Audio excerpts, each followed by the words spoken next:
Dhe Shqipëria është rasti më flagrant me ritmin më të shpejt të humbjes së këtyre lumejve. Nëse në vitin 2012 ne kemi vlerësuar që Shqipëria ka patur rreth 3800 km lumë në klasën e parë ose në gjendjen pothuajse natyrore, sot kemi vetëm 2600. Pra kemi 1200 km lumë të humbur praktikisht. Që ka humbur. Dhe kjo vjen patjetër si pasojë. Kemi humbur 1/3 është një humbje e konsiderueshme, nëse do ta përkthejmë në përqindje është gati 30%. Pra nëse kemi patur 68% lumej natyror në vitin 2012, sot kemi vetëm 40%. Dhe kjo është mbi të gjitha faji vendimarrjeve politike që përgjithsisht nga projektet infrastrukturore hidroenergjitike. Pra edhe ato ndërhyrjet me barriera gjatësore për të minimizuar efektet e përmbytjes, në fakt kanë rolin e kundërt dhe do me thënë, koha do provojë dhe do të shikoni që do ketë edhe më shumë përmbytje e kombinuar edhe me efektet e ndryshimeve klimatike.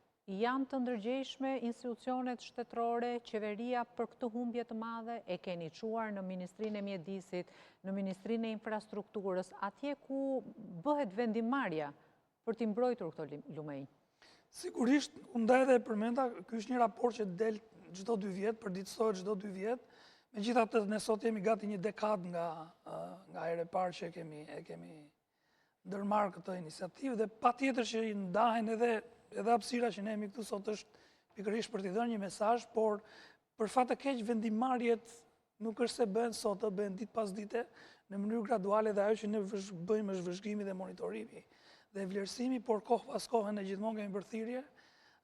Edhe fushata që ne kemi ndërmarrë në rastin e Vjosës ka synuar pikërisht të gjë, pra mos humbjen e lumejve. Dhe për fat keq Shqipëria është një rast kontradiktor, kontrovers në këtë aspekt, sepse nga njëra anë është shembull i për gjithë Ballkanin dhe ndoshta për Evropën, edhe ndoshta edhe më gjerë që shpall për herë të parë një sistem lumor në nivelin e parkut kombëtar dhe e mbron atë.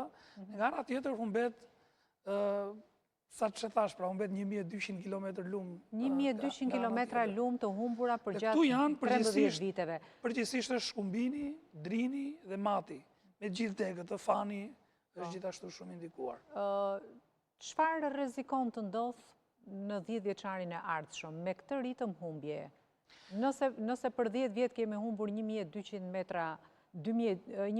km lumë, sa do të humbasim në 10 vjeçarin e ardhshëm? Kjo do varet nga vullneti i vendimarrjes, po ashtu edhe nga të gjithë faktorët e tjerë që unë i bëjthirë të bashkohen në të gjitha iniciativat që edhe ne si shoqëri civile ndërmarrim, po edhe bota akademike, në mënyrë që ta frenojmë sa të mundemi këtë valë të madhe humbje të lumejve.